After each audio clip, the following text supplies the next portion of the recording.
The Journey of the Pinecone, a fairy tale. The cone that was afraid to fall, in a very beautiful forest, not far from a noisy city, grew a huge pine tree. It shared the space around it with other trees, including pines, spruces, and even an oak. None of them felt cramped, and all of their branches swayed together in the playful breeze, making noise with the crowns of the giants. Yes, giants indeed. After all, each tree was as tall as a 10-story building. And our pine tree, which we'll talk about later, was at least 12 stories high. It was on this pine tree that incredibly large and beautiful cones matured. Each one of them was busily frowning, checking every seed growing inside its scales.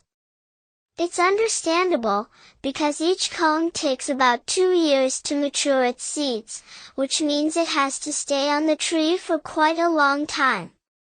So, one cone, in particular, was more afraid than the others of falling down prematurely.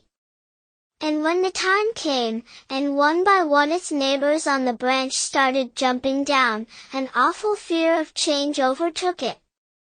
What if she falls and it all ends? What if her seeds rot in the ground, never turning into new beautiful trees? What if squirrels take her away? The cone shuddered with each new fall of her former friends.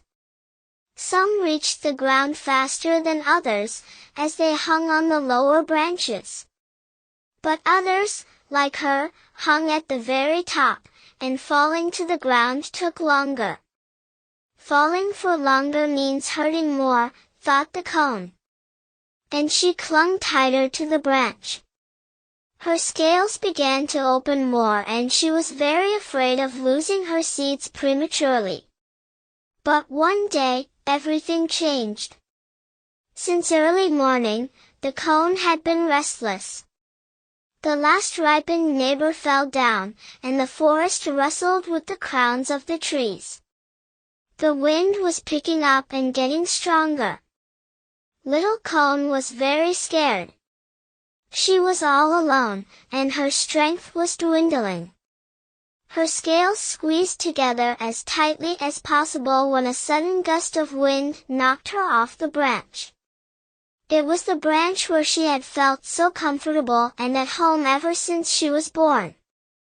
She knew every spider and bug that lived there and saw how the crown of her favorite pine tree grew taller and taller. Now Little Cone was being tossed and turned in a whirlwind of leaves and small branches, carried far away from home. She wondered what would happen to her, where she was being taken. She was sure she was going to be lost forever. All these thoughts raced through Little Cone's mind as she spun and spun over the fields. She was carried further and further away from her beloved forest until suddenly the wind died down and she was thrown to the ground. She shrunk down and after a few seconds, she tried to count the remaining seeds. Almost all of her scales were open. This meant that her seeds had scattered over this barren and uncomfortable place. Little Cone lay there for a few more hours and then fell into a deep sleep. Several days or weeks passed, it's hard to say.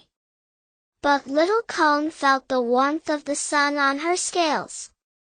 She woke up, squinting from the sunlight and saw all around her the familiar bumps, small and invisible to almost everyone except her. Every day they grew taller until green sprouts appeared. Little Cone couldn't believe her luck. Her seeds had been scattered on a barren meadow where there wasn't a single tree. Little Cone knew that soon there would be a small pine grove of small but strong pines growing in this place. And over time, just like her native tree, they would reach for the sky, trying to outgrow their peers. Little Cone was wrong to be so afraid. It was good that the wind carried her to where she was needed most. The end.